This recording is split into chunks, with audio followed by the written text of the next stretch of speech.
ఈ వీడియోలో మనం ఏపీ సేవా పోర్టల్లో మన మిత్ర సర్వీస్ని ఎలా చేయాలో తెలుసుకుందాం. దానికన్నా ముందుగా డిస్క్రిప్షన్లో ఇచ్చిన నెంబర్లో వాట్సాప్కి హాయ్ అని పంపించగానే మనకి ఈ విధంగా మెసేజ్ వస్తుంది. రాగానే మనకి ఒక సేవలు చూసినట్లయితే చాలా రకాలైన సేవలు ఉన్నాయి. ఇందులో నేను ఎనర్జీ సేవలు డెమో పర్పస్ అనేది తీసుకోవడం జరిగింది. తర్వాత మన యొక్క ఏదైతే సర్వీస్ నెంబర్ ఉందో సర్వీస్ నెంబర్ని ఎంటర్ చేసి దాన్ని కన్ఫర్మ్ చేయవలసి ఉంటుంది. మీకు దాని యొక్క డ్యూ పేమెంట్ ఏమైనా ఉంటే మనకు చూపిస్తుంది. ఇక్కడ చూడండి, కన్ఫర్మ్ చేయమన్నది. సో కన్ఫర్మ్ చేశాక మనం ఏంటి యొక్క బిల్లు చూడాలనుకుంటున్నాం లేదా బిల్లుని పేమెంట్ చేయాలనుకుంటున్నాం. సో ఆ సర్వీస్ని మళ్ళీ ఎంచుకోవాలి. ఇప్పుడు కొనసాగించండి దాని మీద క్లిక్ చేయాలి. క్లిక్ చేయగానే మనకి చూడండి లేదా ప్రస్తుత బిల్లు చెల్లింపు, ప్రస్తుత బిల్లు ఉంటే చెల్లింపు జరుగుతుంది, లేకపోతే లేదు.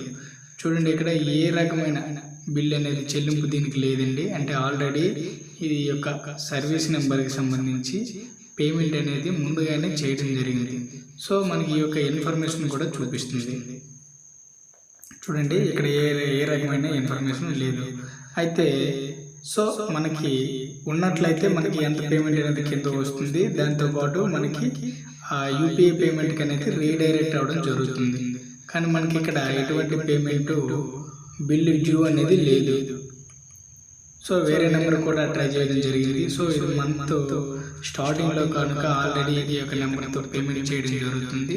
కానీ ఇప్పుడు చూసినట్లయితే మనం గత 3 నెలలు కానీ 6 నెలలు కానీ సంస్థ యొక్క బిల్లు డీటెయిల్స్ ఎలా చూడాలో చూద్దాం.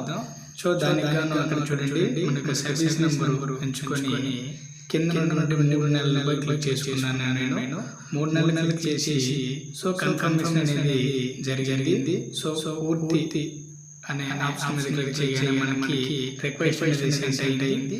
దానికి సంబంధించినటువంటి బిల్లు ఎప్పుడు ఏ డేట్న తీయడం జరిగింది, ఎంతెంత బిల్లు రావడం అనేది ఇక్కడ చూపించడం జరిగింది. ఈ రకంగా మనకి చాలా ఉన్నాయి. సో దీన్ని వినియోగించుకోవాలి వాళ్ళందరూ.